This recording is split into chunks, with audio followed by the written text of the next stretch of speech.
Je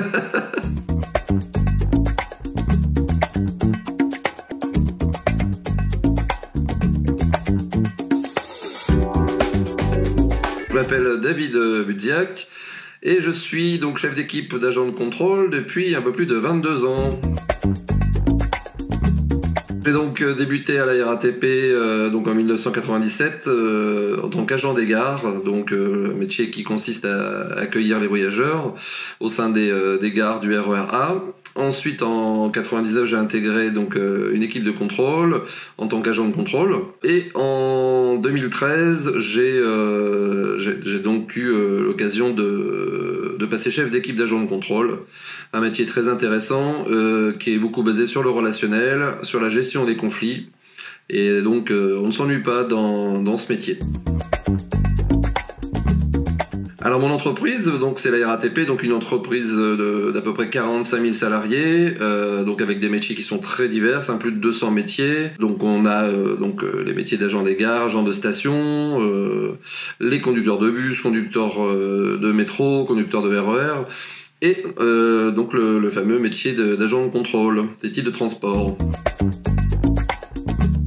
L'agent de contrôle s'assure de vérifier la validité des titres de transport et le cas échéant, à un moment donné, il est amené à verbaliser donc les personnes qui sont en infraction.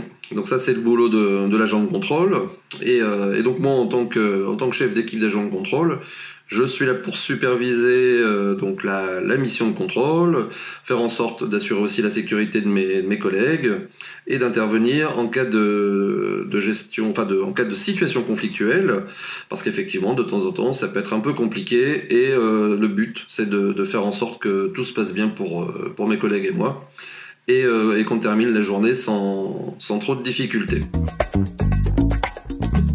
C'est justement de travailler en équipe. Parce qu'évidemment, une équipe de contrôle, c'est souvent entre 3 et 7 personnes, on va dire, à peu près. Le minimum, c'est 3 personnes. Et donc, voilà, l'intérêt de ce métier, et pourquoi ça me plaît, c'est parce qu'on travaille en équipe. Donc, c'est un métier qui est passionnant. C'est souvent différent. Les missions sont souvent différentes, donc c'est intéressant. Et ce qui est passionnant aussi, c'est d'être en capacité justement de pouvoir gérer une situation qui est difficile et de faire retomber la pression, aussi bien du côté du contrevenant que du côté du collègue qui peut aussi être énervé à cause de la situation. Et voilà, donc ma satisfaction, c'est de réussir à faire en sorte que cette situation conflictuelle puisse s'apaiser et qu'on termine sur une bonne note. Donc voilà le sens que j'arrive à trouver à mon travail.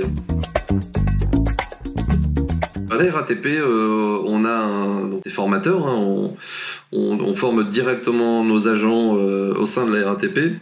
Et donc c'est une formation pour être agent de contrôle qui dure 6 mois. Donc 6 mois qui sont entrecoupés de périodes de terrain qui permettent de vraiment voir ce que c'est que le métier d'agent de contrôle.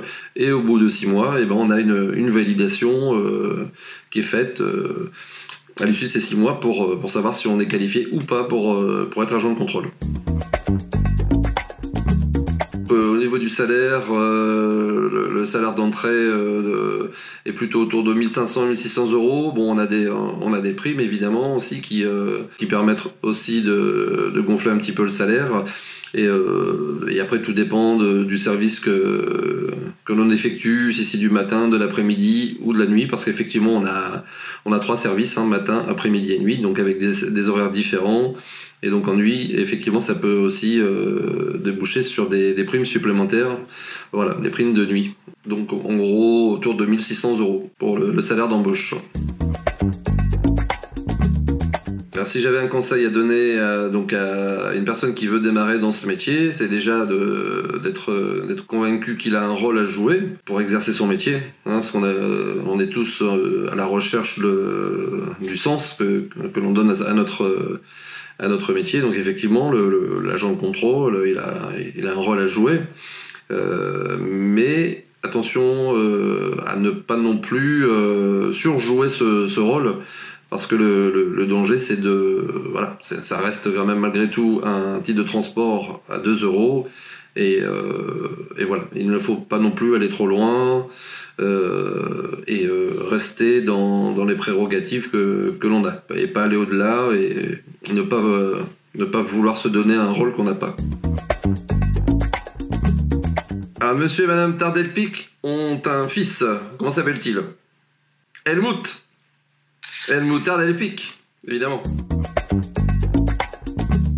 J'adore les félins, j'aimerais bien être un lion. Je trouve que c'est vraiment un très bel animal et voilà, je suis assez captivé par les félins et le lion en particulier, évidemment, qui est majestueux et voilà. Bon. Alors oui, j'ai un projet de cœur que j'ai depuis longtemps déjà. J'ai un souhait de reconversion professionnelle qui a mûri depuis quelques années déjà, parce que je suis passé par quelques années de syndicalisme qui m'ont permis de bien connaître le monde de l'entreprise. J'ai moi-même aussi eu dans mon activité professionnelle des difficultés. Je suis passé par des problématiques liées au harcèlement. Et tout ça, ça a mûri dans ma tête. Tout ça, ça a forgé mon envie de faire en sorte que le monde de l'entreprise se passe mieux, que la qualité des relations professionnelles ce soit quelque chose qui soit pris en compte par les entreprises. Et donc voilà. Donc aujourd'hui, je souhaite évoluer vers un métier en lien avec la prévention des risques psychosociaux. Parce que j'estime que c'est un sujet qui n'est pas suffisamment abordé au sein des entreprises, alors que les relations professionnelles, c'est quand même, ça fait beaucoup partie de notre travail. Hein. On passe notre temps à avoir des relations, soit avec notre manager ou avec nos collègues, nos collaborateurs. Donc c'est important. Donc c'est pour ça qu'aujourd'hui j'ai vraiment le souhait d'évoluer vers ce type de métier.